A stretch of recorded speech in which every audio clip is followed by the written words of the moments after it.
Bom, é isso. Então, hoje, sobre o que a gente vai falar hoje? Na verdade, a gente vai falar sobre os 10 mandamentos. E eu queria saber, então, de vocês. Vamos lá, eu queria um voluntário para me ajudar a escrever aqui quais são os 10 mandamentos e onde eles estão escritos. Quem é um voluntário para me ajudar nisso? Castelo, eu vou passar o microfone para você. Tudo bem, Castelo? Olá, Maia, tudo bem? Tudo bem. Você quer ser meu voluntário? Podemos. Está em Êxodo 20, do Ok. capítulo 3 em diante. Capítulo 2, versículo então. 3 em diante. Isso mesmo. Ok. Vamos lá. Isso. Êxodo 20, do versículo 3 em diante. Eu vou colocar aqui uns pontinhos para a gente entender o que você falou em diante. Alguém discorda do Castelo? Ou todo mundo com... Deixa eu ver. André, você está com a mão levantada ainda? Não, desculpa, é que eu não consegui tirá-lo aqui do artigo.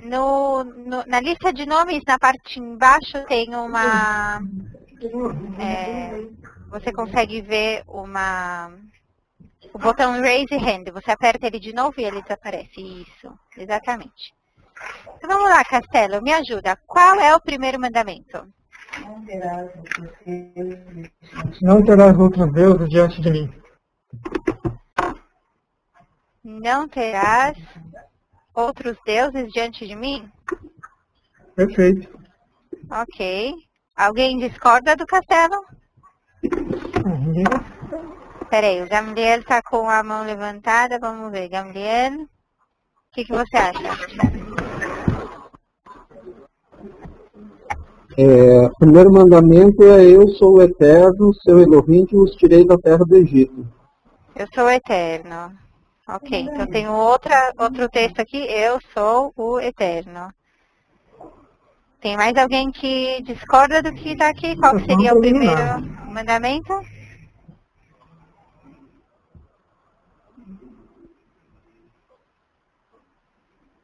Todo mundo concorda com isso? Oi, André? Tem aqui a descrição: adore outros deuses, adore somente a mim. Ok, mas qual é o primeiro mandamento? É isso que eu quero saber, se alguém concorda com isso. É Cláudio? Oi, Cláudio, tudo bem?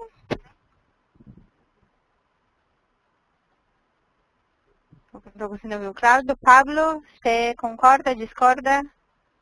Creio que, na verdade, os dois versículos aqui que citaram fazem parte do primeiro mandamento, né? Qual? Eu sou o Eterno, eu sou o Eterno, que vos tiro da terra do Egito.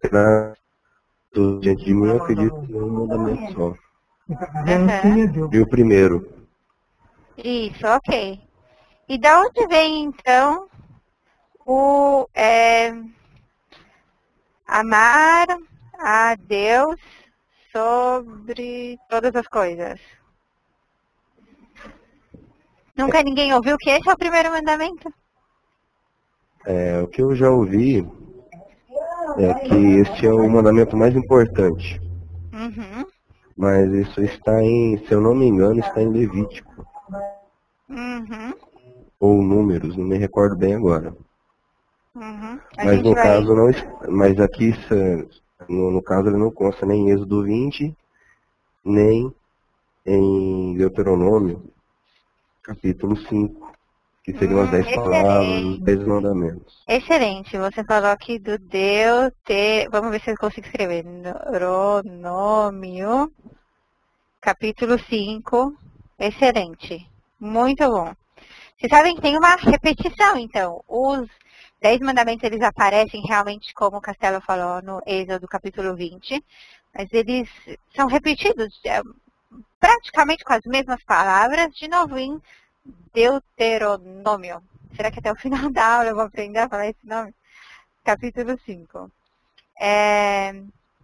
E o que você falou, Pablo, está super certo. Existe um versículo na Bíblia que fala sobre amar a Deus. E ele aparece em Deuteronômio 6:5. Deixa eu ver se eu tenho esse versículo aqui. Na verdade, eu não me lembro se eu coloquei ele aqui. Deixa eu ver. Não, na verdade não. Eu posso ler para vocês. Vamos lá.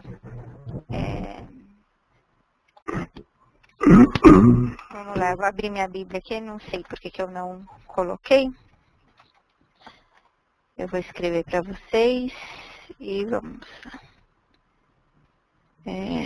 Bamidbar. Vamos lá. Mas vocês já com certeza ouviram essa ideia, não? Que o primeiro mandamento é amar a Deus sobre todas as coisas, mas a verdade é que ele não está realmente escrito aqui, como o Pablo falou. E se a gente olhar Deuteronômio 6:5, a gente vai ver o seguinte. Ve'ahavta et Hashem Elokecha bechol levavcha uvechol nafshecha. Então, e amarás o Eterno teu Deus com todo o teu coração e com toda a tua alma. Uvechol meodecha e com todas as suas posses. Esse seria o Deuteronômio 6:5. Então, vamos escrever aqui para vocês. Maia. Oi. No caso, esse é o Shema, conhecido como Shema também. Shema. Shema. Okay. Ele é o segundo versículo do Shema, exatamente. O primeiro é Shema Israel, que é o 6:4, ouve Israel, o Eterno é o teu Deus, o Eterno é um. E aí ele começa falando isso. Mas aqui é realmente nesse versículo que aparece esse texto falando amarás, né? Ve'ahavta é amarás. O que a gente tem realmente no primeiro mandamento é isso, começando falando, né? Anochi Hashem, eu sou o Eterno. Na verdade, existem três, na verdade, entre os cristãos, na verdade, por isso que eu fiquei perguntando para vocês se alguém concordava, se alguém não concordava, o que vocês achavam. A verdade é que os 10 mandamentos, eles têm duas divisões. Uma, que é uma divisão do Agostinho. Os católicos, na verdade, pelo menos isso foi o que eu aprendi. Se eu estiver falando aqui alguma besteira, vocês podem me corrigir, mas o que eu estudei é que a divisão dos católicos, ela segue a divisão do Agostinho, que foi feita pelo Agostinho, e ela é baseada, vamos dizer assim, a citação é feita usando o capítulo 5 do Deuteronômio. Já os luteranos, então, já os luteranos também seguem essa divisão do Agostinho, mas citando o Êxodo. E aí, na verdade, outros segmentos da igreja protestante, como os anglicanos, os presbiterianos e os adventistas, eles seguem e a igreja ortodoxa também, eles seguem uma divisão mais parecida com a que está no Talmud, com que os judeus seguem. E então, os judeus, a gente divide os 10 mandamentos, a gente traduz os 10 mandamentos de uma forma um pouco diferente do que o Agostinho faz. Então, por exemplo, Castelo, você que estava me ajudando, qual seria o segundo mandamento? Ou alguém que quiser falar, qual seria o segundo mandamento?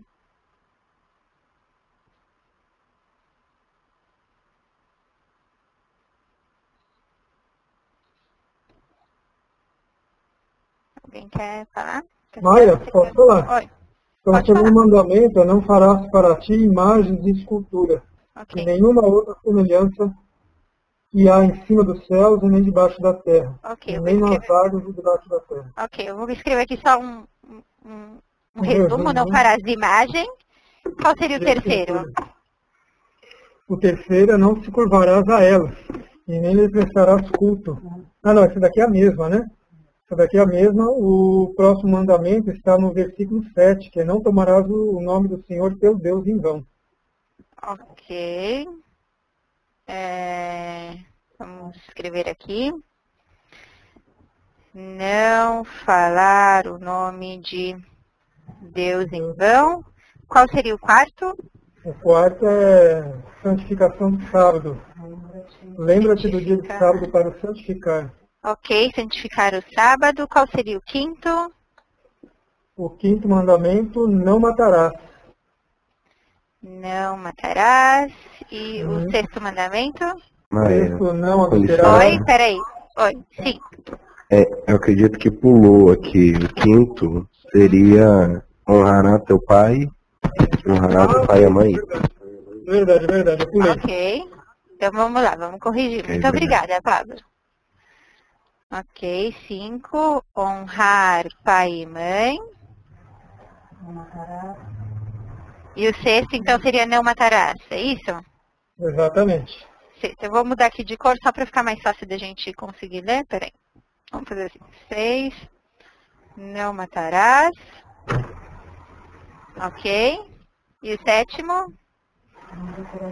Não adulterarás. Não adulterarás. Ok. O oitavo? Oitavo, não furtarás. Não furtarás. Ok. E o nono? O nono, não dirás falso testemunho. Não dirás falso testemunho. E o último, não cobiçarás a casa do teu próximo. Não cobiçar a casa. Ok. Fiz assim um resuminho aqui para eu não demorar muito para escrever. Então. Ok. Tem alguém que discorda dessa divisão? Como eu falei para vocês, existem, na verdade, diferentes grupos, dividem de maneiras diferentes. Então, a ideia mesmo é que a gente fale sobre isso. Cláudio está com a mão levantada, está com o microfone, você pode falar. Luiz, eu vou passar o microfone para você também. Tudo bem, Luiz?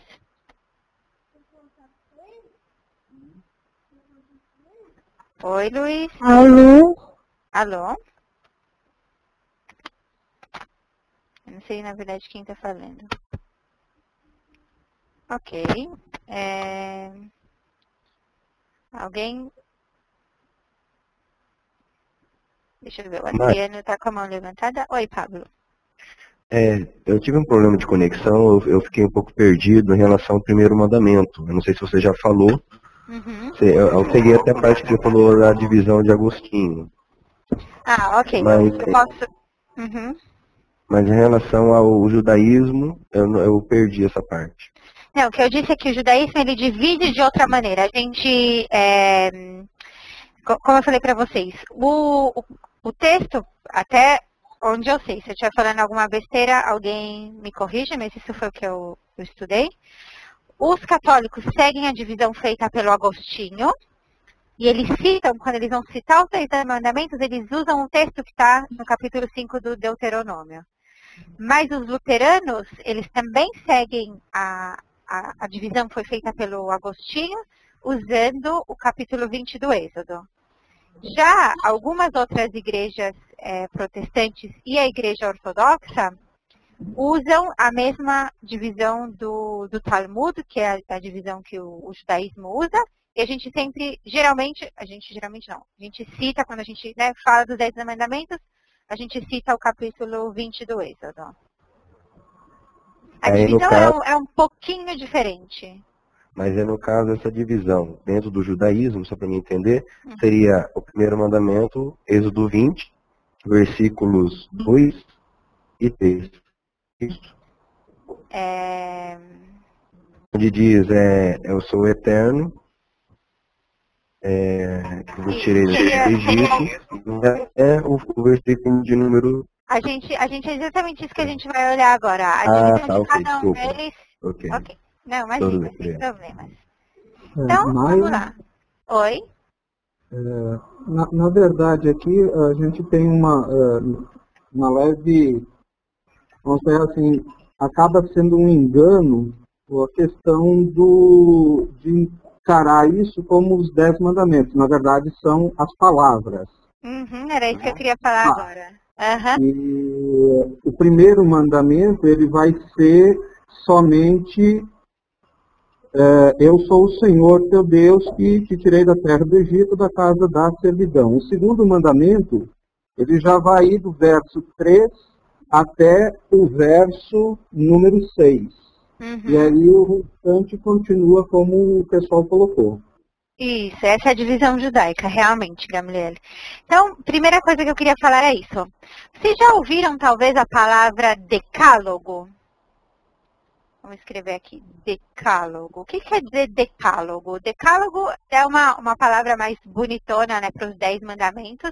Uma palavra que vem do grego, deca, quer dizer 10, logos, palavras ou ideias.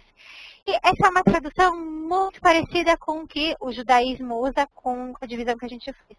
Porque como que a gente chama os 10 mandamentos? A gente fala Aseret Adibrot. O que seria Aseret Adibrot?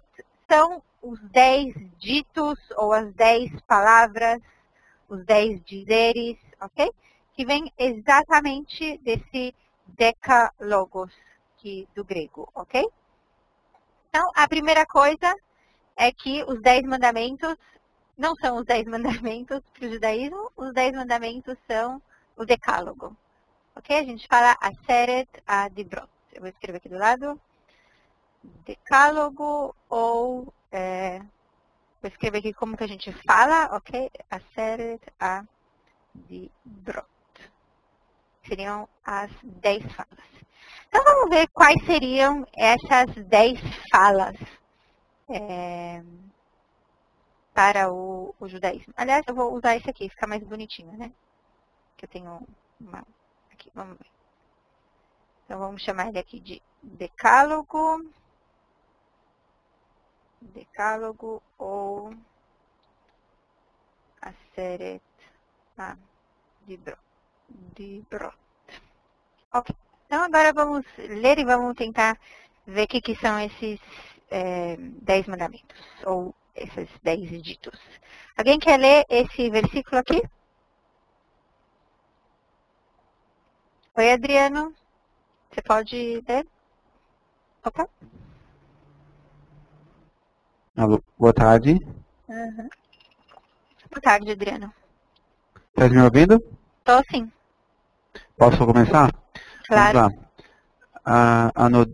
Anochi Adonai Elohecha asher hotzeticha me'eretz Mitzrayim mibeit avadim. Excelente, Adriano. Você muito bem. Então, aqui a gente tem o Êxodo, capítulo 20, versículo 2. Esse seria o primeiro dito. Então, Anochi Hashem Elokecha, eu sou o eterno teu Deus, que te tirou da terra do Egito, Asher Otzeticha, deixa eu mais fácil olhar assim, né? Asher Otzeticha, que te tirei, Mi Eretz, da terra Mitzrayim, do Egito, Mi Beit Avadim, da casa dos escravos. Agora, se vocês fossem Deus, por que vocês se apresentam assim? Eu sou Deus que te tirei da terra do Egito. Alguém tem alguma ideia?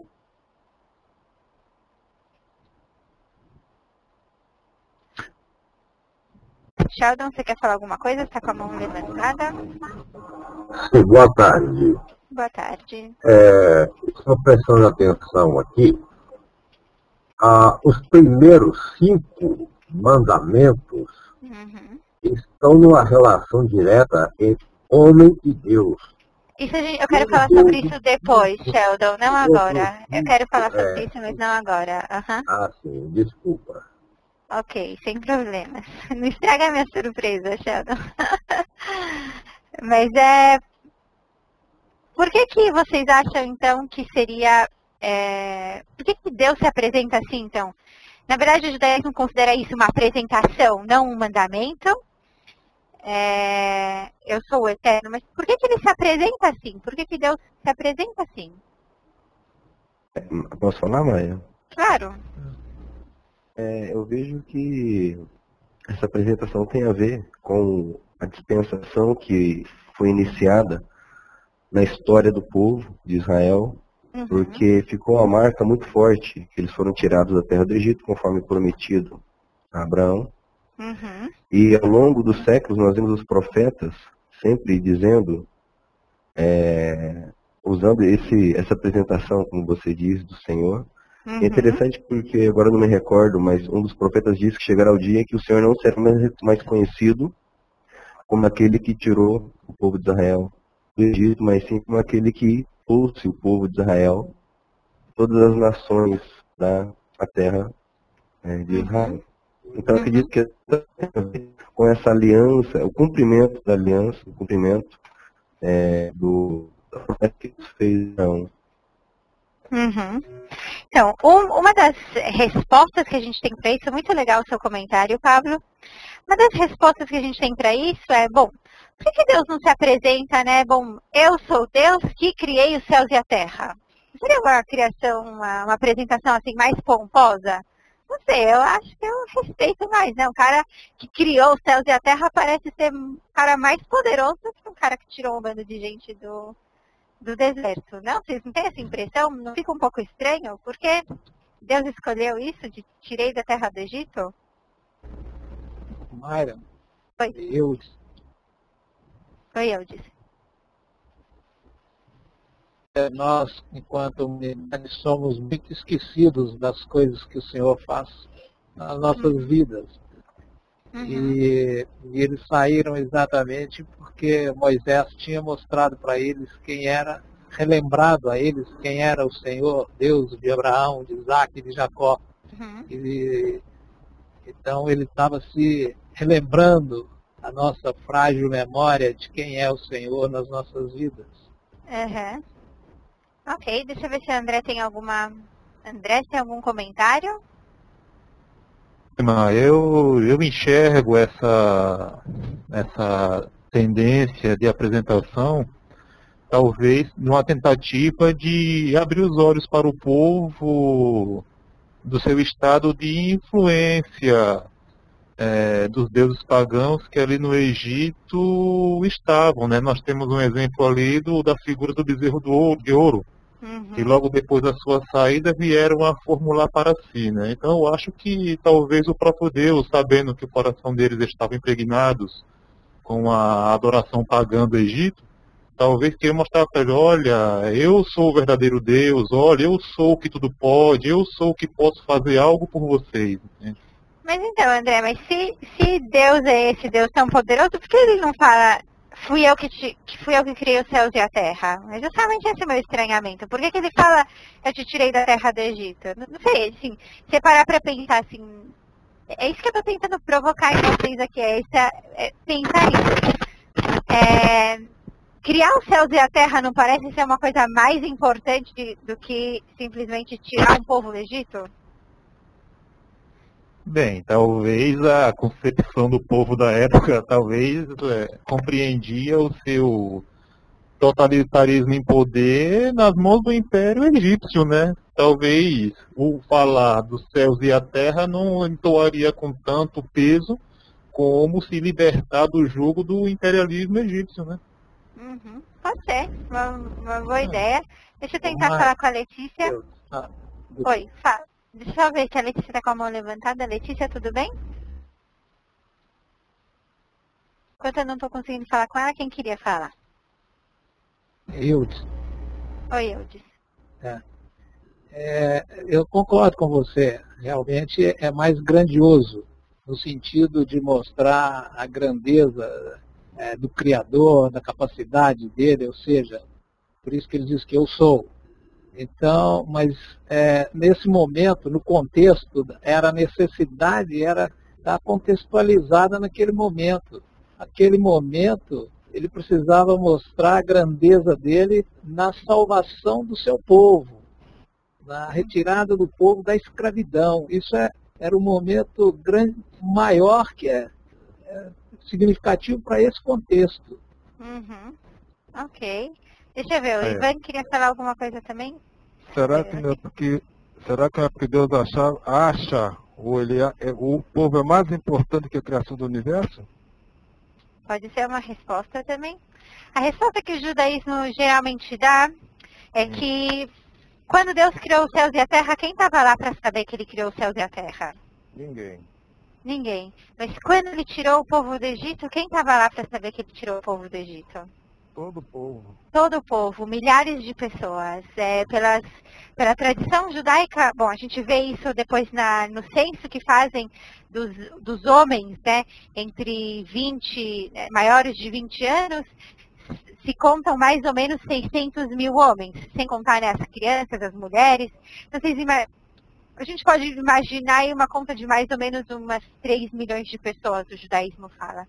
Então, a resposta do judaísmo para isso é por isso. Quando Deus criou o mundo lá em Bereshit, ninguém estava lá para saber que ele criou o mundo. Mas aqui isso seria uma... Estou ouvindo um barulho vindo de alguém.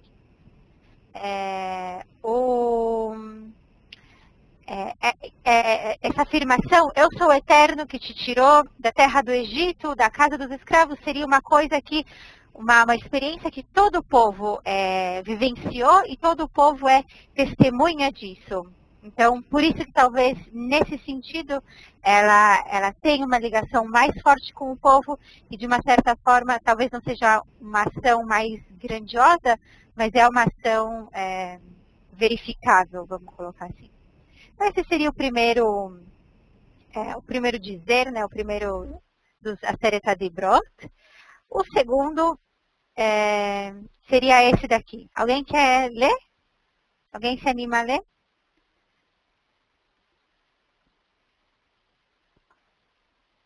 Lê, Maia. Oi. Posso ler? Claro, Pablo. Lo yihye leha Elohim ahechim al panai. Lo ta'aseh leha pesel vehol temuna ashel bashamayim mimahal va'ashel ba'aretz mitahat va'ashel b'mayim mitahat ba'aretz. Lo tistahave lahem velo ta'avidem. Ki anohi Adonai Eloheha El Kana Oked Avon Avot Al Banim Sheleshim Ve'al Ribeim Le Soneai Veose Hesed La Alafim Le Ohavai Ule Shomerei Mitsevotai. Muito bom, obrigada, Pablo. Então, a gente tem aqui Lo Iye, não leha, você não terá Elohim Aherim, outros deuses. Aqui a gente vê essa palavra, às vezes ela é usada como um dos nomes de Deus. Aqui a gente tem certeza que não é um dos nomes de Deus, porque o adjetivo que está acompanhando essa palavra, ele está no plural. E a gente sabe que Deus é só um. Quando está falando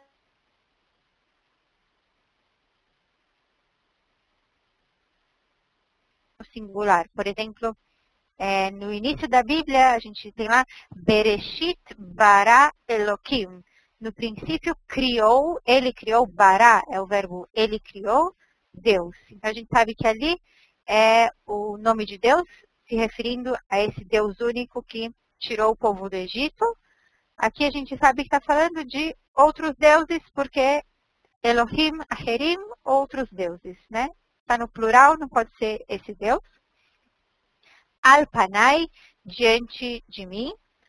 Lo ta'aseh, não farás leha para ti, pesel, escultura, vechol, temuná, e nem nenhuma imagem, asher, bashamayim, mimaal, que está nos céus acima, ve asher, ba'aretz, abaixo na terra, ve asher, bamayim, e das águas, mitachat laaretz, abaixo da terra. Lo tishtachave, não se curvarás, laem, para eles, velo tavdem, e não os servirás. Ki anohi, porque eu sou Hashem Elokecha, o eterno. El Kana, um Deus zeloso. Aqui essa palavra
Vocês estão me escutando? Alô?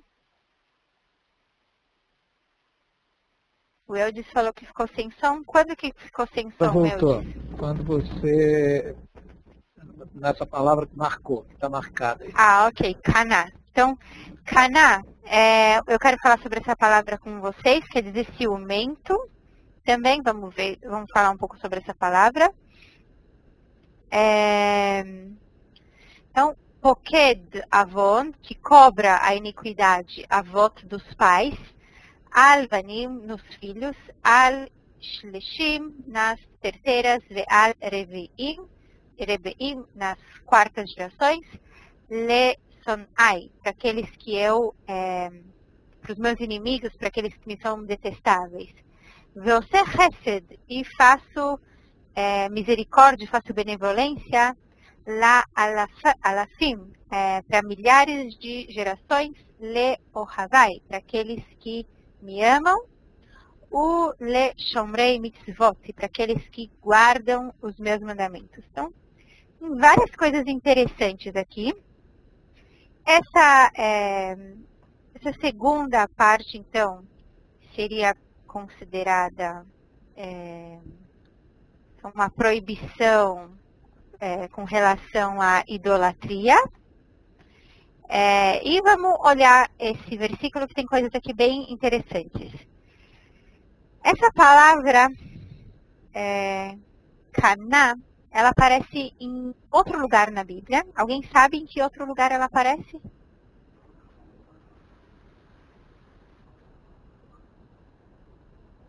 Alguém tem alguma ideia? Ivan, você tem alguma ideia? Está com a mão levantada?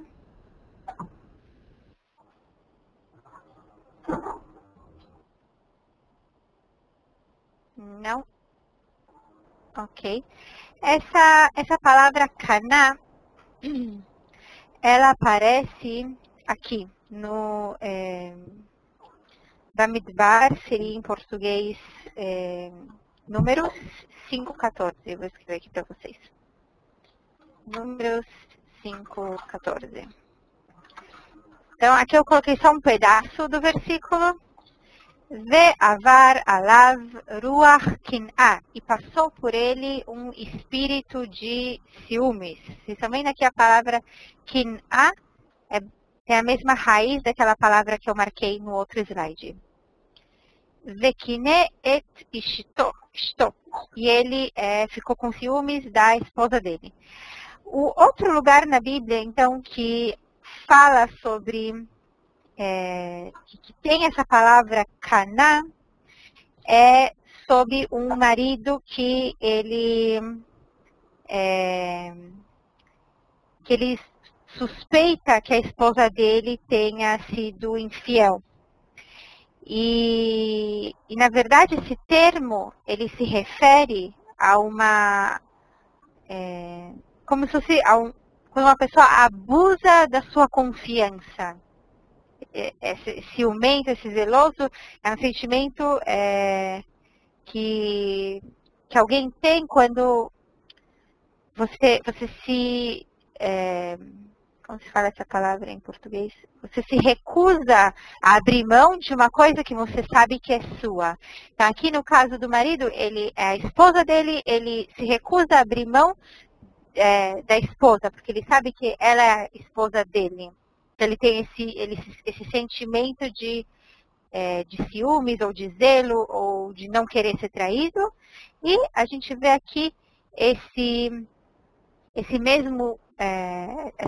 uma palavra com essa mesma raiz aqui nos mandamentos. Então, também um Deus ciumento, um Deus zeloso, que não quer abrir mão daquilo que ele sabe que por direito é dele. Então é uma relação bem interessante, eu acho, com esse tema da idolatria. É como se a idolatria fosse, de uma certa forma, né? Assim como o homem lá em Números suspeita que a esposa dele o traiu, aqui também tem uma certa traição das pessoas com relação a Deus. Então, esse seria o segundo mandamento. Alguém tem algum comentário que quer fazer sobre esse segundo do Aseret Hadibrot? Vocês podem levantar a mão, eu passo a palavra para vocês. Oi, Adriano, eu vou passar o microfone para você. Oi, Adriano. Opa, vai, é porque assim, no início da tua fala ali, quando tu lesse o início do versículo, parece que a gente ficou sem som, não sei se perdeu um pouco da conexão. Mas então, a relação aqui do do ciúme é que Deus considera que é uma relação de confiança entre ele e o povo e ele pede para que o povo cuide para não quebrar essa relação de confiança, é isso? Isso, da mesma forma como tem uma relação de confiança entre um marido e a esposa, exatamente. Tá, outra coisa, eu não sei se eu entendi errado a tua pronúncia, quando tu lê Elohim, tu lê Eloquim, é isso? Quando eu leio o nome de Deus, eu leio Eloquim. Uhum. Mas por quê? Tem uma tradução que você quer? Eu acho que tem a ver com o próximo mandamento. Vamos falar do próximo mandamento? Ah, tá. Eu estava pensando nisso. Tá mudando uma partezinha do nome para não transgredir o mandamento, tá? Então, isso é prática com relação a todo o povo de Israel que segue o judaísmo, ou tem alguma tradição separadita ou askenazita? Não. Os judeus, em geral, não pronunciam. Tanto que esse nome de Deus, que é considerado o nome próprio de Deus, geralmente a gente lê, quando eu não estou rezando ou quando eu não estou lendo a Bíblia, eu leio Hashem. Alguém sabe me dizer o que significa Hashem? Você sabe o que significa Hashem, Adriano? O nome, né? É literalmente o nome, exatamente. Então, ao invés de eu ler, é uma coisa meio Harry Potter, assim, sabe? Igual tem lá o você então, sabe o próprio Elohim, então, mudam também a pronúncia para também não transgredir o mandamento, é isso? Exatamente, eu leio Você viu quando eu li aqui, quando eu falo Elohim Acherim, eu falo, porque aqui eu não estou falando o nome de Deus, eu estou falando outros deuses. Tá, então eu falo Elohim Acherim. Mas quando eu estou falando o nome de Deus mesmo, por exemplo... Quando o Elohim se refere a Deus, ao Deus de Israel, seria Eloquim. Se for os deuses das nações, pode ser Elohim, é isso? É que assim, é a mesma palavra, certo? Então, se eu estou falando de Deus, se a minha intenção é falar de Deus, então eu não vou falar o nome dele, eu vou falar Eloquim. Por exemplo, Bereshit bara Eloquim. Eu mudo, eu ponho um K. Mas se eu estiver lendo aqui eu não estou falando o nome de Deus, aqui não é o nome de Deus. Bem. Tudo bem. É a mesma palavra, mas eu não estou falando do nome de Deus, estou falando outra coisa. Só aqui eu não tenho problema de falar. Outra coisa, quando tu escreve também, como tu pronuncia? Eloquim, sim, eu escreveria Eloquim. Se vocês perceberem, depois vocês vão ver que eu também não escrevo a palavra Deus. Ok, mas isso são coisas de judeus malucos. Obviamente vocês podem tá certo, obrigado. fazer isso da maneira que vocês se sentem mais confortáveis. Que por causa da minha religião eu não me sinto confortável fazendo isso. Deixa eu ver, tem alguém aqui. O Joaquim está com a mão levantada. Eu vou passar a palavra para você, Joaquim, antes da gente começar a falar desse terceiro aqui. Oi, Joaquim. Sim. Em relação ao falar ou não falar o nome de Hashem. Uhum. Não só os judeus, mas todos que leem a Bíblia e chegam a este terceiro preceito, mitzvah, devem entender que quando se referem ao Eterno Criador, devemos ter sempre em atenção de não pronunciar um nome que o identifique referindo-se a ele, porque será transgressão a este mitzvah. Uhum. Sim, mas é uma coisa, vamos dizer, Joaquim, eu pessoalmente concordo com você, essa faz parte da minha, dos meus, como se diz isso, dos meus,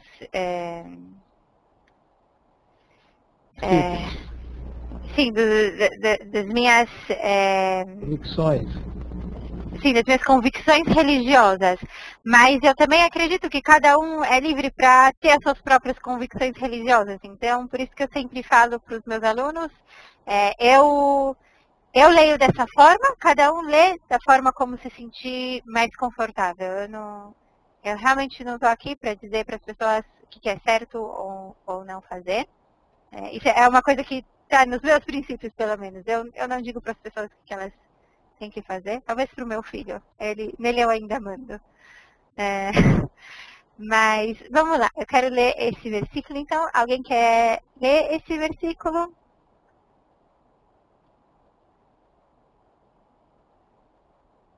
Deixa eu ver. Não estou vendo aqui com ninguém com a mão levantada. Adriano, você quer ler esse versículo? Vamos lá.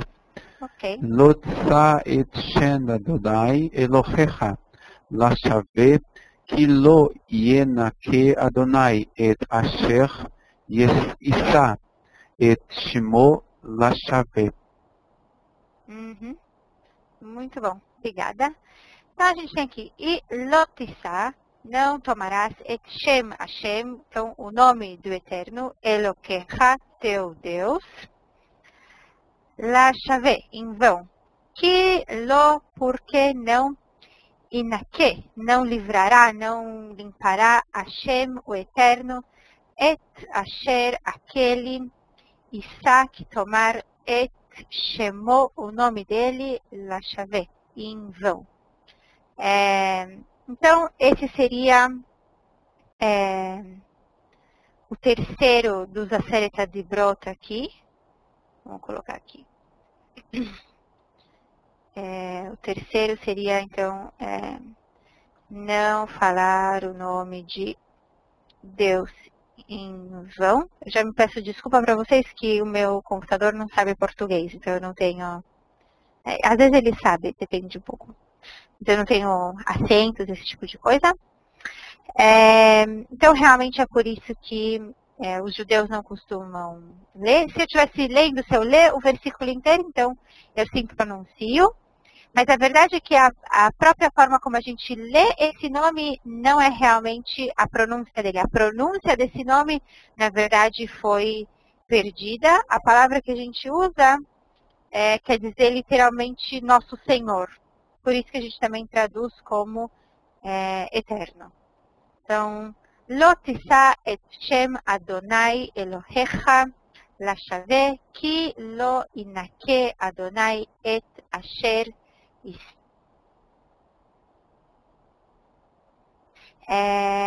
Então, esse aqui seria o terceiro. Qual seria o quarto dos Aseret Adibrot? É sobre, como a gente já falou, sobre o Shabbat. Tem alguém que quer ler esse daqui? Adriano ou Pablo? Pablo não quer mais ler? Adriano vai tomar conta aqui, Pablo. Posso ler? Pode, claro, Adriano. Se ninguém mais quiser ler, você pode ler. Oi? Pois é. Oi? Oi? Oi, Pablo. Oi? Oi. Me ouvindo? Agora eu tô. Eu acho que não ouviu. Tá, vou ler então. Ok, você lê esse, o Adriano lê o próximo, pode ser? Então? Maravilha. Ok. Zahor et Yom HaShabbat Lekadsho.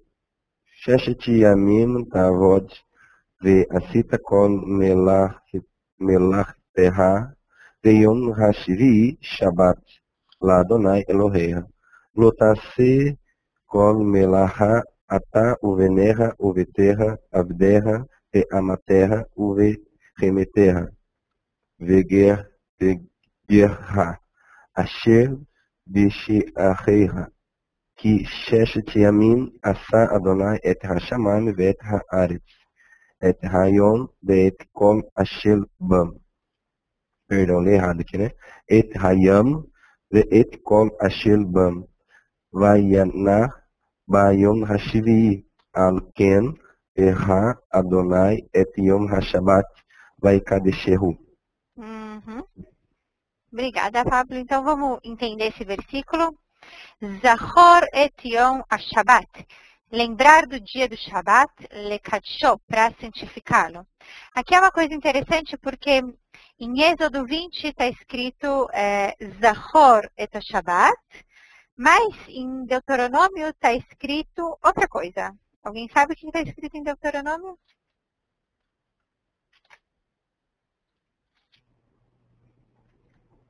Capítulo 5. Não está escrito lembrar? Está escrito no 5, versículo 12. Shamor et yom ha-Shabbat. Exatamente. Shamor é guardar. Então, tem essa dualidade. Lembrar do Shabat e guardar do Shabat. Lekadsho, para santificá-lo. Sheshet yamim ta'avod. Por 6 dias trabalharás. Ve'asita kol melachtecha. E você faz toda a tua obra. Veyom ashvi'i, e no 7º dia.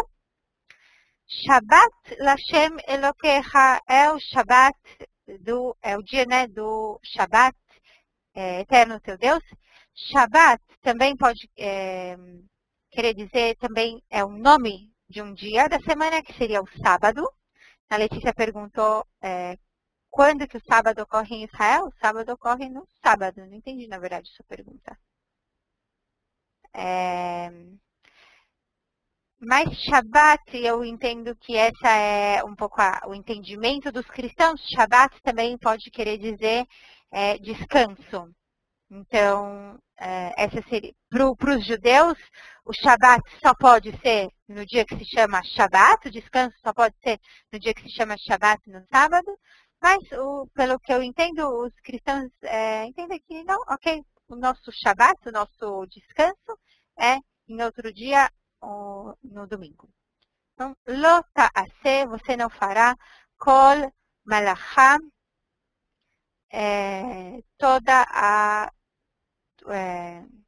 desculpa, que eu li aqui o que a Letícia estava falando, eu me perdi. Que ela viu uma Bíblia que não é semanal. Estou achando muito estranho, Letícia, eu vou te passar a... Não, você estava, na verdade, com o microfone. Eu não consigo te ouvir, entretanto, Letícia. Shabat é o 7º dia da semana, é o sábado.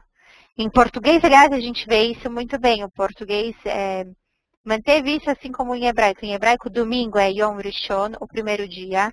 Segunda-feira, porque segunda, que é o segundo dia da semana. Em hebraico, Yom Sheni, o segundo dia. Yom Shlishi, terça-feira, terceiro dia. Yom Revi, quarto dia. Yom Hamishi, quinta-feira, o quinto dia. Yom Shishi, o 6º dia. E o 7º dia da semana é o Shabat. A gente estava aqui. Lo ta'aseh kol melachá. Então, você não fará nenhum trabalho. Atá, você, o vincha e o teu filho, o bitecha e a tua filha, avdecha, o teu servo, vá amatecha e a tua serva, o vehemtecha e o teu animal, vegerecha e o teu prosélito, asher bisha'arecha, que está nos teus portões, que sheshet yamim, porque em 6 dias asa Hashem fez o eterno et hashamayim, os céus, ve et haaretz, e a terra, et hayam, o mar, ve et kol asher bam, e tudo que está neles. E eu não terminei a tradução aqui, né? Vayanach bayom hashvi, e ele descansou no 7º dia. Alken, por isso, Berach, bendisse ou abençoou, Hashem, o Eterno, et Yom HaShabbat, o dia do Shabat, vai kadsheu, e o santificou. Eu me desculpo aqui com vocês, que eu percebi agora que eu não terminei a tradução aqui. Então, esse seria o sábado. O que a gente tem de interessante para falar desse versículo? Eu tenho uma pergunta para vocês que eu não tenho uma resposta para ele, na verdade. Por que vocês acham, na verdade a gente vai olhar melhor no outro versículo, mas a ordem que as palavras aparecem aqui. Atá, uvinha, uvterra, você, o teu filho, a tua filha, o teu servo, a tua serva. E para mim me parece aqui que está uma certa ordem de importância, né? Os seus filhos são mais importantes que os seus servos, que são mais importantes que o seu animal. E depois aqui, ok, tem o prosélito, que não é uma posse sua, né? Alguém que está na sua casa ou dentro da sua comunidade. Me parece aqui que é uma certa ordem de importância. Mas depois acontece uma outra coisa no outro versículo, a gente vai ver. E eu não sei, na verdade eu não tenho exatamente uma resposta para isso. Se realmente está numa ordem de importância, se não está, o que está? Alguém tem alguma coisa? Maia? Sim. Maia, tinha duas perguntas. Essa eu gostaria de fazer um comentário. Essa ordem de importância ali dos filhos que vêm antes dos demais, estaria relacionado com o que Deus disse para Moisés em Deuteronômio, para a cada 7 anos lembrar as gerações da lei de Deus? Seria por isso? Seria... Eu não entendo assim, Adriana. Eu entendo exatamente assim, tipo, quem que não vai fazer um trabalho? Você. Quem mais? E o seu filho e a sua filha, que são da sua família. Quem mais? Tá. O teu servo e a tua serva também não vão fazer. Não é que você não pode trabalhar e o teu servo vai trabalhar. Eles também não podem trabalhar. Mas se você pensar numa ordem de importância, seu filho é mais importante que o seu servo, não? Tá. Outra coisa. Aqui não sei se é isso que está na sua Bíblia aí em hebraico, mas nas Bíblias em português, algumas versões está aqui. Gênesis capítulo 2, no versículo 2, diz que Deus acabou a sua obra no 7º dia. Tem alguma coisa sobre isso? Tem algum problema ou não? Porque o conceito que se tem é que Deus fez tudo em 6 dias e descansou no 7º, mas no versículo Gênesis 2:2 diz que ele terminou no dia 7º. Pelo menos em algumas traduções. Eu não sei se a tradução não está legal. Não. É o que está escrito. Bayom Ashvi, Malachto Asher Asa, Vaishvos Bayom Ashvi. Mas eu não entendo aqui que ele terminou exatamente no 7º dia. É que algumas traduções estão como terminarem. Não, o problema aqui é a... Acabado ou terminado, como está em português, pelo menos. Ai, é que eu não tenho minha Bíblia em português aqui. Tá. O problema aqui é a preposição. Não é... A preposição aqui não é no 7º dia. Tá. Seria em inglês seria by. Pelo 7º dia não dá para fazer isso em português. Mas eu entendo o que você está falando. A tradução no não é uma tradução 100% correta. Tá. Seria esse o problema.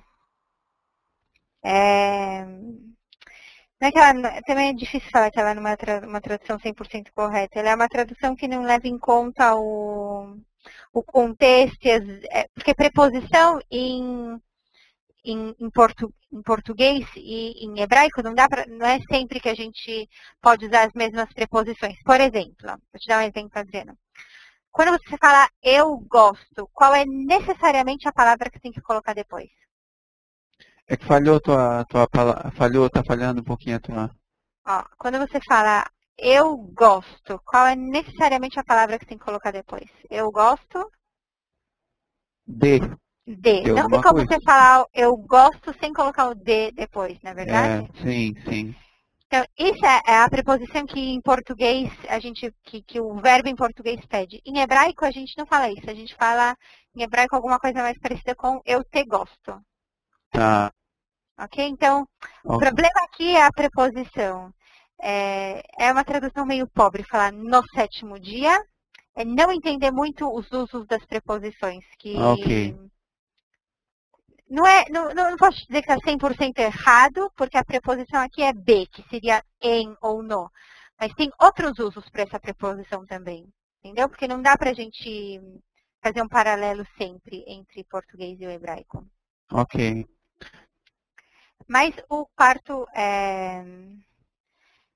mandamento seria esse, então, lembrar do Shabat, ou né, guardar o Shabat, que seria o que está escrito no Deuteronômio. E o quinto dos Aseret HaDibrot. Maia. Oi. Sem querer tumultuar muito, mas voltando na questão do Estado. Claro. Ali é dito claramente que Deus descansou, né? O descanso, isso. O descanso é dito daquele que cansa. E nós vemos que o Eterno não se cansa. Como que é tida essa questão do descanso? Como que se explica isso? Porque muitas vezes a pessoa pergunta, como que a Bíblia fala que Deus se cansou? Né? Entende dessa maneira, né? E dentro dessa questão que a Adriana levantou, eu particularmente entendo que o sétimo dia, o descanso, ele seria parte da obra.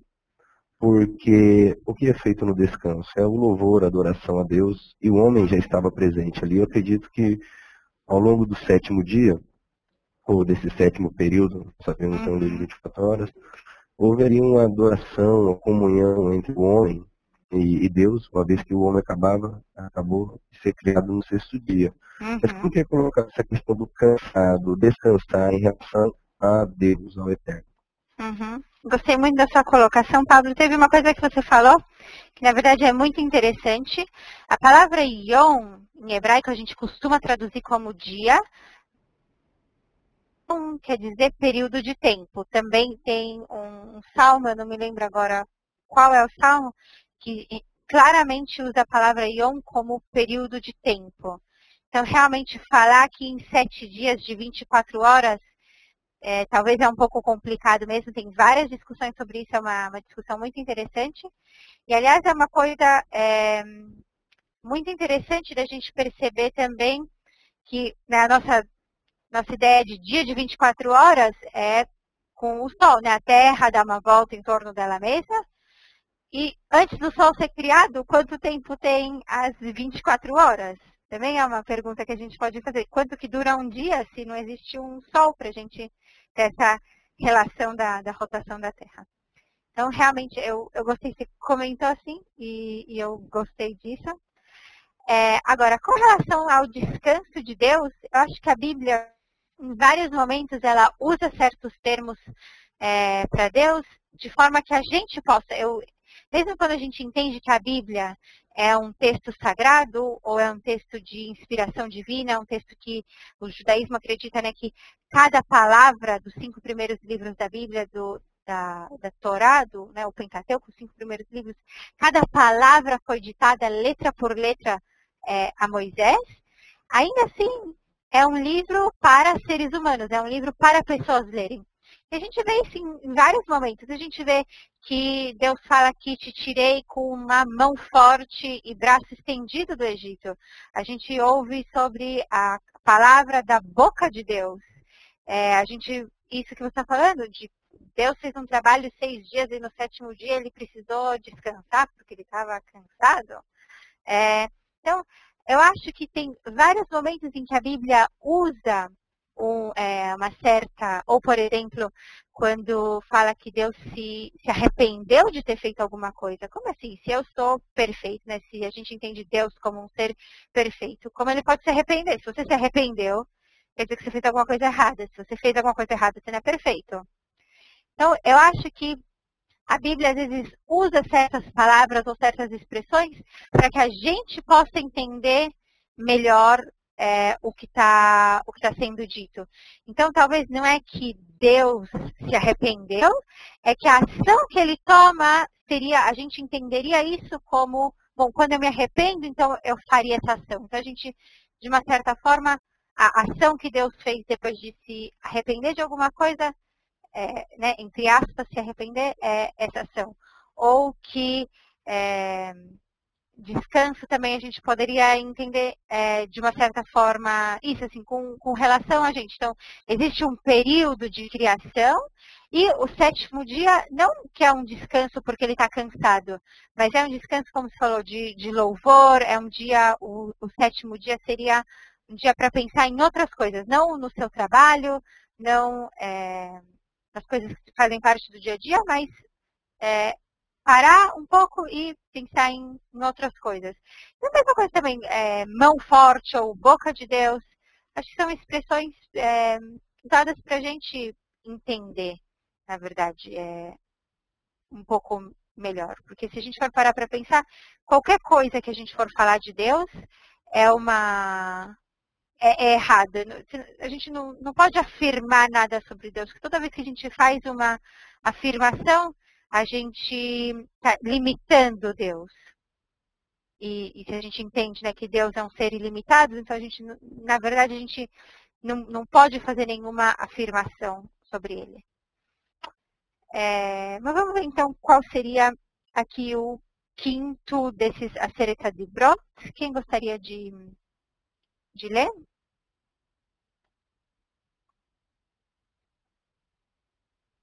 Deixa eu ver, o Marcelo está com a mão levantada, deixa eu falar com o Marcelo. Marcelo, tudo bem? Tudo bem, você consegue me escutar? Estou te escutando sim, Marcelo. Oi, Maia, consegue me escutar? Claro. Tudo bem. É uma pergunta apenas sobre a tradução, antes de você ir para o quinto mandamento. A Bíblia em inglês, pelo menos, seria talvez mais fácil conseguir melhor uma compreensão em relação ao hebraico, já que você encontrou uma situação de dificuldade na tradução do português, algumas expressões para o hebraico. O inglês seria um pouco mais fácil ou não faria diferença? Ou teria as mesmas Não, eu acho que não. Já que creio que o português é uma língua de... Não, eu não acho isso, Marcelo. Eu acho... Não. É que o meu problema é que eu trabalho em hebraico e em inglês. Eu uso português para dar aula só. Eu estou sentindo que o meu português está indo embora. Então é por isso, é uma dificuldade minha, não é uma dificuldade do português. Mas sim, existem, assim como existem em inglês traduções ruins, traduções, aliás, que têm muita tradição, né, que tem um peso muito grande, mas ainda assim eu consideraria como traduções ruins, só porque uma tradução é antiga não quer dizer que ela é boa. Em português também, às vezes tem algumas traduções que não são felizes, eu vou dizer assim. A verdade é que o trabalho de tradução é um trabalho muito difícil, porque sempre que a gente traduz de uma língua para outra, não tem jeito, a gente tem que interpretar o texto. E tem muita coisa em hebraico que se perde totalmente na tradução. Isso que eu acho mais legal da gente estudar hebraico e tentar ler a Bíblia em hebraico, porque tem coisas que não tem jeito. A gente só percebe no hebraico. Eu gosto de falar sempre para os meus alunos os nomes. Todos os nomes em hebraico têm significado. Todos os nomes que aparecem na Bíblia, acho que, para não falar todos os nomes, vamos falar 99,9% dos nomes que aparecem na Bíblia, eles têm um significado. E em português a gente perde isso totalmente. Vou usar aqui um exemplo que a gente tem nesse versículo. O nome Adão. O que significa Adão? Sinceramente, quando vocês ouvem esse nome, ele não quer dizer nada. Adão, em português, não... Vocês concordam comigo? Se ouve a palavra Adão é um nome, mas não quer dizer nada. Mas a gente tem aqui a palavra Adamá. Adamá quer dizer terra. E o nome do Adão em hebraico é Adam. Vocês conseguem ouvir isso? Adam, Adamá, são as mesmas letras. Então, Adam é aquele que veio da Adamá, aquele que veio da terra. E aí faz todo o sentido do mundo o nome dele. Poxa vida, o Adam, o nome dele seria, sei lá, terráqueo, talvez terrestre, né? É aquele que Deus fez da terra. Tem tudo a ver com a história dele. E isso acontece com todos os nomes em hebraico. Isso realmente é uma das coisas assim, que eu mais gosto de estudar hebraico.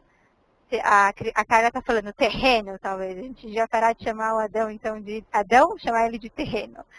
É isso, aqui não tem jeito. No original em hebraico a gente entende muita coisa que simplesmente se perde na tradução e não tem como. Mas vamos lá, alguém quer ler esse versículo?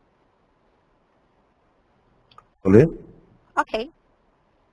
Kabed et aviha ואת אמך למעל, יאריכון ימיך על האדמה אשר אדוני אלוהיך נותן לך.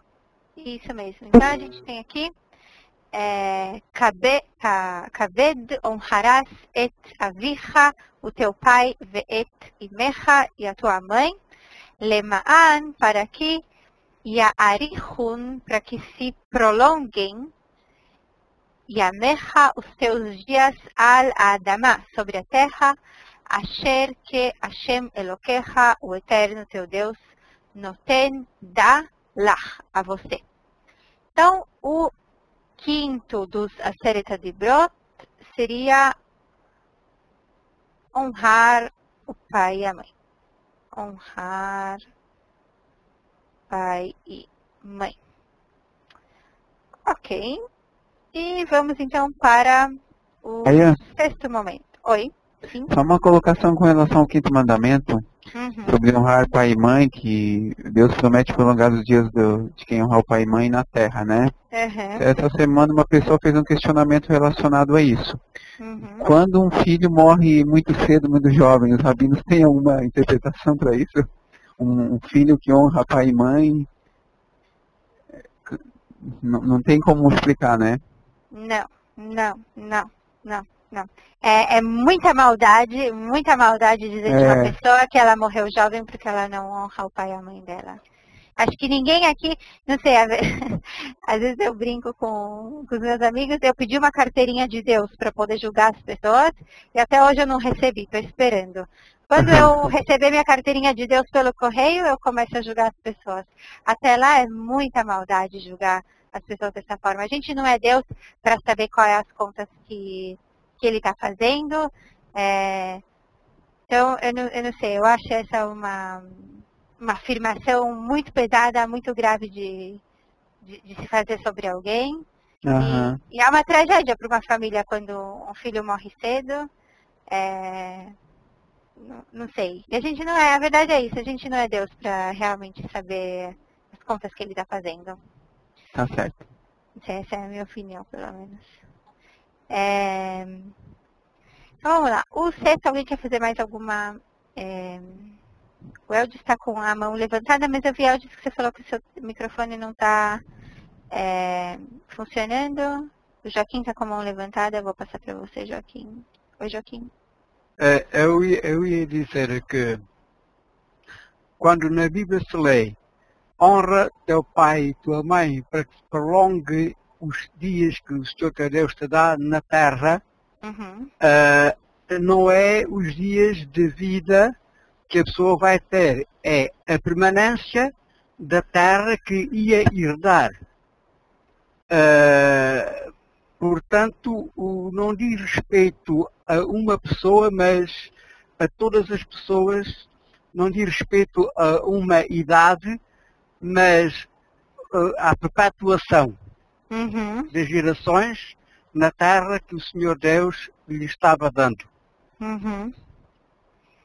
Seria uma interpretação, mas é uma interpretação, né, Joaquim? Não tá, no texto realmente a gente entende dessa forma que foi falado, que o que está dizendo literalmente no texto é isso: honra o teu pai e tua mãe, que os teus dias na terra serão prolongados. Tá? Se a gente parar para prestar atenção aqui, yamecha, os teus dias. Né? Mas seria uma interpretação. Vamos passar, o Eldio só fez uma colocação aqui, que só a esposa pode trabalhar no sábado. Não, Eldio, a esposa também não pode trabalhar no sábado. Mas é verdade, é uma boa pergunta. O Eldio só foi...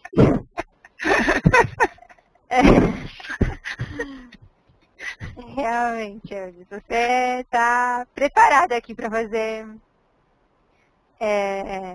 uma interpretação do texto aqui. E o Sheldon está falando que esse é o primeiro mandamento com uma promessa, realmente. Poucos dos mandamentos da Bíblia, isso aqui é uma coisa interessante, Sheldon, que, deixa eu passar o microfone para você, se você quiser, tá? Tem poucos mandamentos que a gente vê na Bíblia que eles falam de alguma recompensa. E aqui esse é um mandamento que ele fala de uma possível recompensa. É interessante também, porque, né, todos os outros mandamentos, geralmente na Bíblia as coisas estão falando, não faça isso, porque se você fizer te acontece tal coisa. Os não faça geralmente tem a indicação de qual seria a punição. Mas geralmente quando fala, né, uma coisa positiva do tipo isso, né, honre o teu pai e a tua mãe, não é sempre, são poucos os mandamentos que aparecem prometendo alguma recompensa. E aqui a gente tem essa recompensa. A verdade é que no Shema Israel também aparece uma recompensa. Ele também fala que se você amar a Deus com todo o teu coração e toda a tua alma, em Números 5,14, ele também fala, ele também dá ele fala de uma certa recompensa, que você vai ter chuva no tempo apropriado.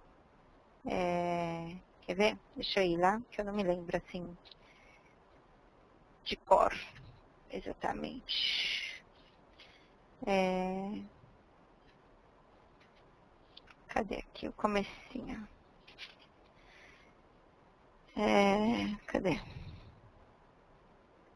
Não era isso 5? Ah, não era número 5,14. Era no... Opa, onde que era isso? Devarim? Onde está o Shema? Pera, me perdi agora. Devarim 6. Né? Devarim 6. Verdade, obrigada. 6,4. Obrigada, Pablo. Vamos lá. Devarim 6,4. Que ele fala exatamente isso, né? Então, se você amar a Deus com todo o teu coração, toda a tua alma e todas as tuas posses, e você ensinar o teu filho enquanto estiver em casa ou no caminho, e aí, o que ele fala? Aqui, no versículo 11, ele começa a falar. Não, é isso? Peraí, deixa eu terminar de ler. Exatamente, no versículo 11 ele fala, você comerá e você ficará satisfeito e... Não, pera, cadê?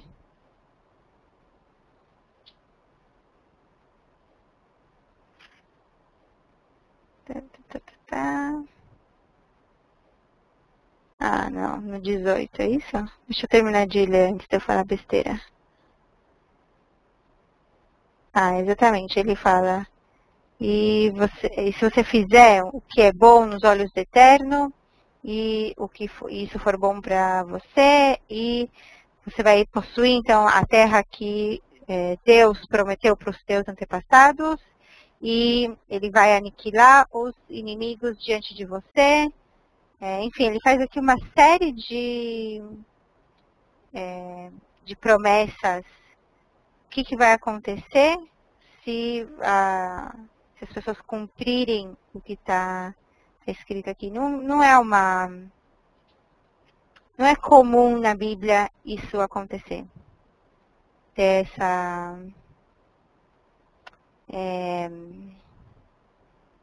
uma promessa de que alguma coisa vai acontecer. Se você fizer isso, você vai ganhar alguma coisa. O Sheldon está falando que é importante a gente ver que tem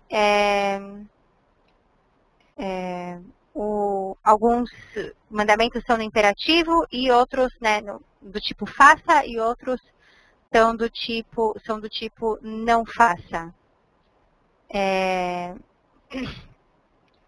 E a gente justamente vai começar agora a ver quais são esses mandamentos do tipo não faça. Então, alguém pode ler aqui para mim esse daqui?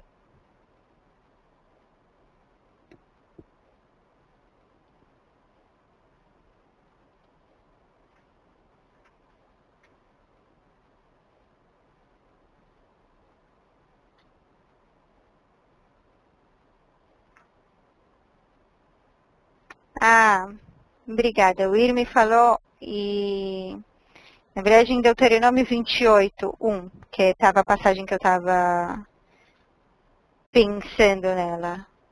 Se vocês olharem, ele começa falando assim: e se vocês fizerem tudo o que Deus falou e fizerem todos os mandamentos que eu te mandei nesse dia, então vocês vão governar sobre as nações da terra e vocês vão ser abençoados e vai acontecer. E aí tem essa parte que eu estava citando, que eu estava lembrando. E a terra vai dar frutos e os animais também. Enfim, seria aqui, obrigada. Seria Deuteronômio 28, 1, 13. Eu vou escrever aqui do lado.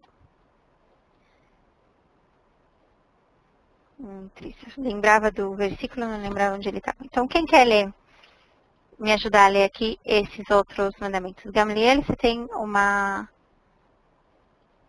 um comentário que você quer fazer? Você quer ler aqui? Não, alô? Oi? Que você tá com a mão levantada, eu achei que você queria falar alguma coisa. Ok. Vamos ver. Podemos ler, Maia? Ok, Adriano. Uhum. Vamos lá.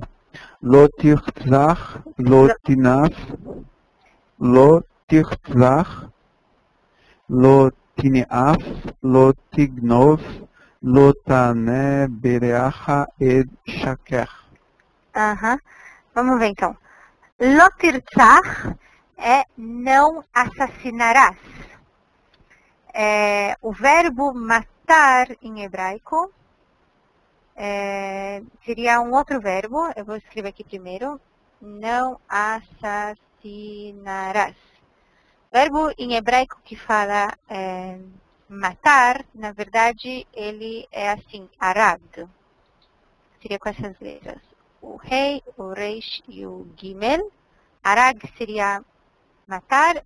Tirtzach seria assassinar. Tem, pelo menos pela lei judaica, a forma como a lei judaica entende, o assassinato seria proibido.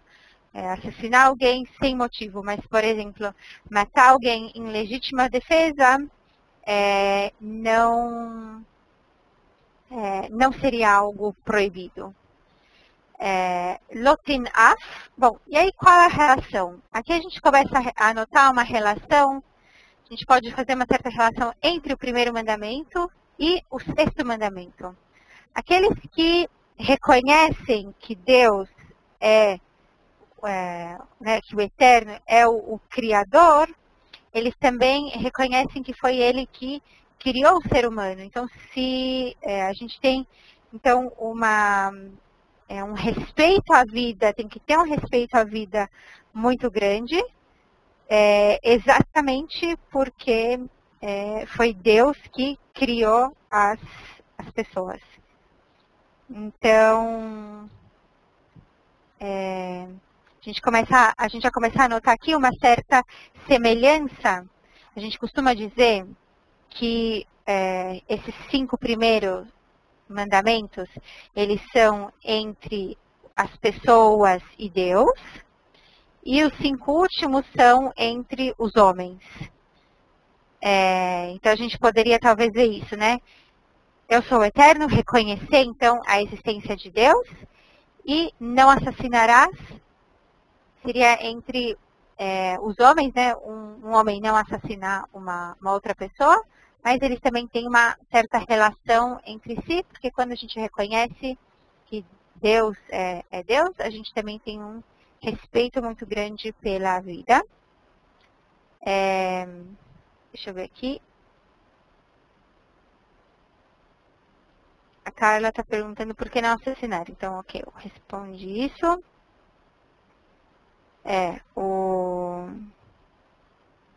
O Gamliel me falou. O Gamliel falou. Ok. Que era da segunda parte do Shema, enfim. A gente já falou sobre essas coisas. Tem alguém que quer fazer... Bom, eu quero terminar essa parte. Eu abro para vocês para fazerem comentários. A gente teria aqui o lo tin'af. Tin'af seria um verbo que quer dizer adulterarás, né? Cometer adultério entre uma traição entre marido e esposa, assim, esse tipo de adultério. E aí, olha só que interessante a gente tem aqui, eu acho, pelo menos. Quando a gente falou eu vou colocar aqui, a proibição de adultério, quando a gente falou do versículo de idolatria, vocês se lembram que eu falei para vocês do Caná? A gente falou aqui... peguei o versículo errado. Desculpem. Aqui a gente falou de um Deus ciumento e eu falei para vocês que o outro lugar em que isso aparece na Bíblia é justamente quando está falando do marido e da esposa. Então, acho que aqui fica mais evidente, quando a gente faz essa comparação, fica mais evidente como a idolatria seria talvez considerada uma traição a Deus. Da mesma forma que um marido e uma esposa não devem cometer adultério. Então a gente teria aqui a idolatria sendo comparada com o adultério. O oitavo dos Aseret Hadibrot seria lo tignov. E aí, na verdade, ganav, esse verbo, ele quer dizer realmente furtar ou roubar. Mas muitas vezes as traduções, a exegese, os comentários bíblicos falam em não sequestrar. Por isso eu coloquei aqui entre parênteses para vocês. É muito interessante. Por que seria não sequestrar? Porque a verdade, se a gente for olhar, já existe, em outro lugar da Bíblia, existe uma proibição para não roubar. Que lugar é esse? É aqui em Vaikra, que é em português Levítico. Eu vou escrever para vocês aqui. Levítico 19:11. A gente tem uma proibição. Lo tignov, não roubarás. Então, por que aqui nos 10 mandamentos, nos Aseret Hadibrot, está de novo falando lo tignov? A gente pode imaginar, bom, se a gente acredita que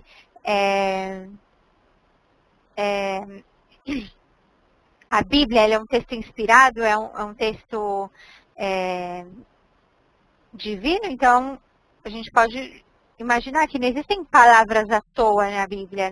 Se uma coisa aparece 2 vezes, não é à toa que ela está aparecendo 2 vezes. Deve ter algum significado. E aqui o que a exegese judaica, os comentaristas judaicos geralmente falam é o seguinte: eles fazem uma certa aproximação. Lo tirtach, não assassinarás. Qual seria a punição para um assassino? A pena de morte.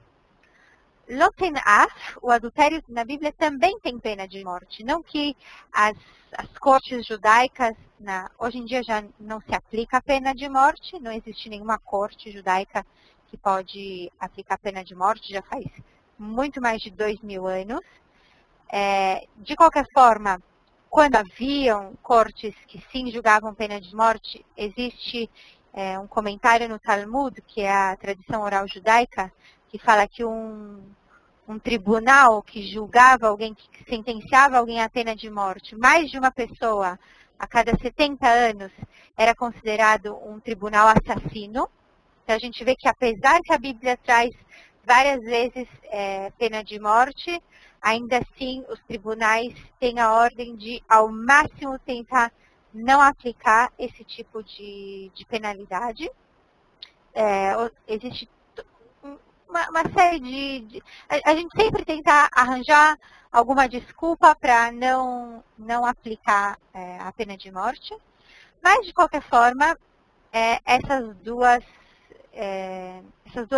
proibições aqui estariam ligadas com a pena de morte. E bom, qual é o tipo de roubo que também tem como, né, quando você comete esse tipo de furto, ele também tem pena de morte, é o sequestro.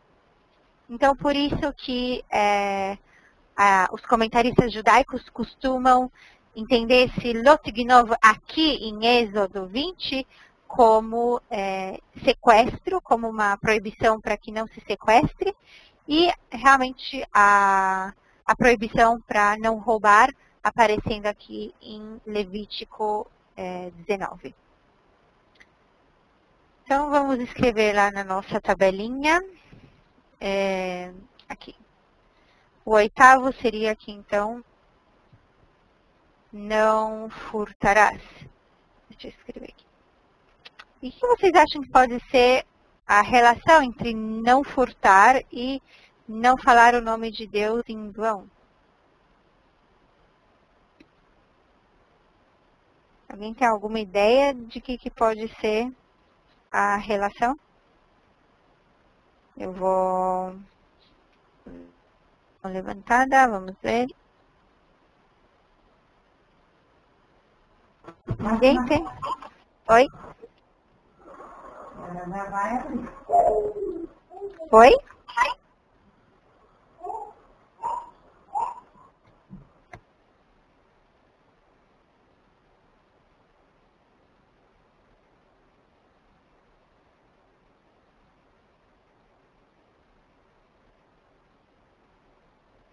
Nenhuma ideia? Ok, ele me falou, se eu uso o nome de Deus em vão, então é uma certa forma de sequestrar ou roubar a atenção dele. Então, realmente, existe um comentarista judaico que ele diz isso, que a pessoa que rouba, ela tenta, como a gente fala isso, né? Apagar o rastro, ela tenta, ela vai tentar enganar as pessoas, enfim, quando ela for pega, ela vai jurar no nome de Deus em vão, ela vai falar, não, eu não fiz isso. Eles fazem uma certa ligação entre o ato de falar o nome de Deus em vão ou fazer algum juramento usando o nome de Deus e um sequestrador ou um ladrão que seria pego e tentaria se livrar de tentar dizer, não, eu não fiz alguma coisa, seria alguma coisa assim, são comportamentos que têm relação com roubo, uma forma de ofensa a Deus, como o Irmi está falando, muito bom. E eu percebi aqui que eu pulei, né? Na verdade eu não pulei, mas eu só não sei contar. Eu escrevi 9, não furtarás. Deixa eu escrever de novo. 8, não furtarás. Peraí que tá vindo um barulho do microfone de alguém. E o nosso 9º mandamento, vamos ver qual seria o 9º dos Aseret Dibrot. Seria então o Lotase Bereacha ad Shaker. Seria, não darás falso testemunho contra o teu próximo. Então, vamos escrever isso na nossa tabela. O 9 seria não levantar falso testemunho. Não,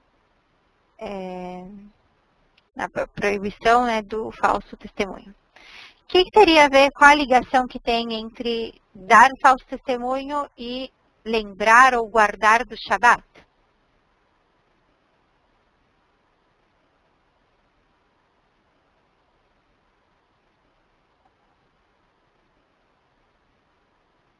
Alguém tem alguma ideia? Eu vou mostrar para vocês, então, a gente vai ver. Vamos ver. Podem levantar a mão também e falar. O Irma falou, boa pergunta. Qual é a relação? Vamos olhar de novo aqui. Olhem só.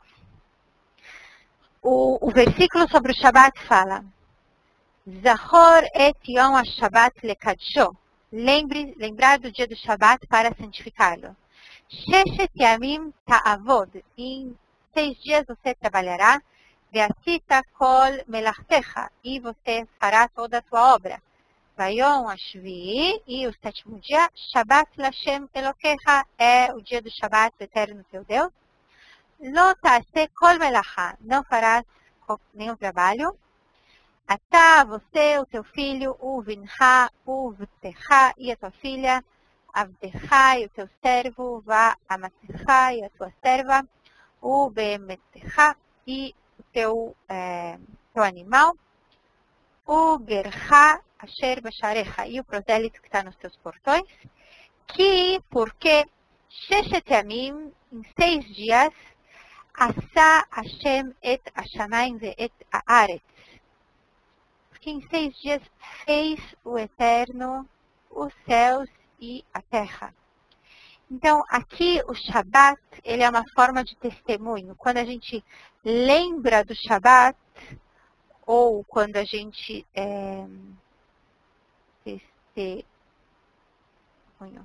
quando a gente lembra do Shabat, ou quando a gente guarda o Shabat, a gente está dando testemunho de que nós somos testemunhas de que Deus criou os céus e a terra em 6 dias. A gente está dando um testemunho da criação. Então, essa seria a relação entre essas duas falas. Então, quando a gente lembra ou quando a gente guarda o Shabat, a gente está dando um testemunho da criação de Deus. E o nono desse Aseret Dibrot é exatamente isso. Não dar um falso testemunho. Ok?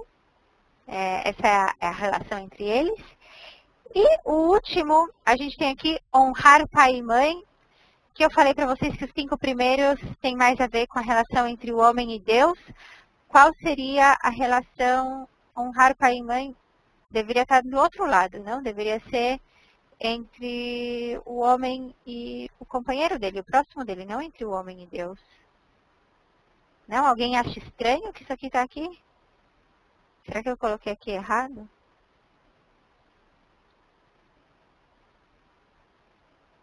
Qual seria a ligação aqui? Aqui, honrar pai e mãe, no judaísmo se fala que o pai e a mãe, eles são parceiros de Deus na criação. Então, por isso, o quinto estaria aqui, honrar pai e mãe, estaria entre os homens e Deus, porque quando a gente então respeita os nossos pais, é uma forma de respeitar o Criador, né? Porque o pai e a mãe são parceiros de Deus na criação. E o nosso 10º dos Aseret Dibrot, alguém quer ler esse versículo? Vou ler? Ok, pode ler. Ok. Lo tarmod beit re'eha, lo tarmod eset re'eha, ve abdo va amato veshoro, va hamoro, vehom ashele re'eha. Então vamos entender, muito bom, obrigada Pablo. Vamos tentar entender esse versículo. Lo Tahmod, não cobiçarás Beit Re'echa, a casa do teu próximo. Lo Tahmod, não cobiçarás Eshet Re'echa, a esposa do teu próximo. Ve Avdo, e o servo dele, o escravo dele. Va Amato, e a serva dele. Ve Shoró, e o boi dele. Va Hamoró, e o jumento dele. Vehol, e tudo asher que le re'echa, que for do teu próximo.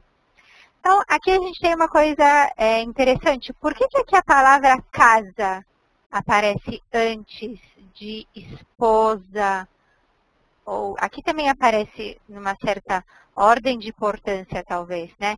Aparece a casa e depois tem a esposa, depois a gente tem aqui o escravo, né, o servo e a serva, e depois a gente tem os animais, depois fala mais genérico e tudo. Alguém tem alguma ideia? Carla falou, baita, casa pode ser considerada família. Isso é uma explicação. Carla, alguém tem alguma outra ideia de por que bait vem antes? Acho que realmente essa seria a ideia. A verdade é que aqui, nesse texto em hebraico, a gente tem um ponto e vírgula, ele não está exatamente aqui no original, mas é como se houvesse uma pausa aqui. Então, talvez a gente também pode entender isso como não cobiçarás a casa do teu próximo. E, bom, o que é a casa do teu próximo? É a esposa dele, os servos dele, os animais dele, enfim, tudo que é dele. A gente pode entender como sendo um versículo dividido em duas partes. Mas bait, como a Carla falou, realmente bait, casa, muitas vezes na Bíblia é usado como sinônimo de família. Na verdade, às vezes até como sinônimo de esposa. A casa de um homem é algumas vezes usada como sinônimo da esposa dele. Então, o 10º aqui seria isso. Seria não cobiçarás, não cobiçar.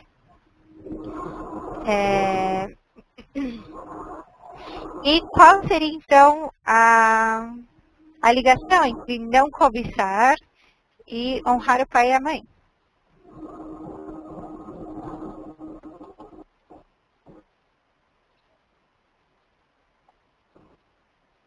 Alguém tem alguma ideia? Sheldon, você quer falar? Eu entendo assim, Maia, que quando ele fala casa, ele está se referindo aos limites da família, na medida da proporção em que ali ele junta aquilo que lhe pertence. Quando ele fala mulher, filhos, ele já está partindo para o lado afetivo. E quando ele fala nos bois, jumentos, ele está se referindo às posses, às possessões. Sim, acho que sim. Acho também uma... concordo com você, Sheldon. E, bom, tem mais alguém que fez algum comentário? Acho que uma coisa que a gente pode entender aqui, então, entre honrar pai e mãe e não cobiçar, talvez seja isso. Como ele fala aqui especificamente entre não cobiçar e próximo. Então, talvez a gente pode imaginar uma relação dessa forma. Todo tipo de problema que pode acontecer quando um homem cobiça a esposa do próximo dele, que tipo de relações depois podem acontecer com filhos que talvez venham de traições, e como que um filho pode honrar o pai e a mãe dele dessa forma. Enfim, alguns comentaristas judaicos fazem uma ligação desse tipo.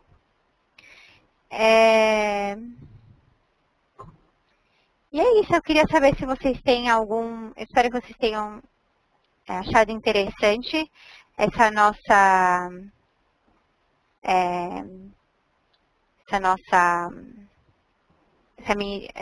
exposição aqui sobre os Aseret HaDibrot. Queria dizer para vocês obrigada pela participação de vocês. Como eu tinha comentado antes, eu sou professora de hebraico bíblico da eTeacher, e a gente tem cursos, então, de hebraico bíblico, como eu falei para vocês. Eu estou mandando de novo, se alguém se interessar pelos nossos cursos de hebraico, mas eu queria agora abrir uns 10 minutos, se vocês querem fazer algum comentário.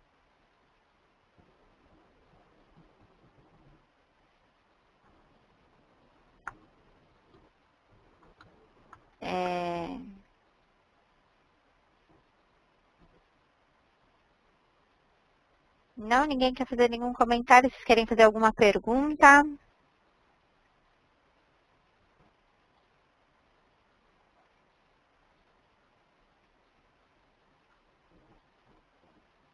Ok. Então, se não tenho nenhuma pergunta, eu vou terminar por aqui. Queria desejar para vocês, então, Laila Tov, uma boa noite. E obrigada por terem participado. Se vocês tiverem alguma dúvida sobre se quiserem me mandar um e-mail, meu e-mail é hebraicobiblico@eteachergroup.com. E eu convido vocês também para participar da nossa página no Facebook, que é o Hebraico Bíblico. E é isso, espero que vocês tenham gostado da nossa exposição aqui sobre a Seret Dibrot. E é isso, uma boa noite para vocês. Laila Tov. Eu vou fechar aqui o programa e ele vai fechar para todos vocês. Tchau, tchau.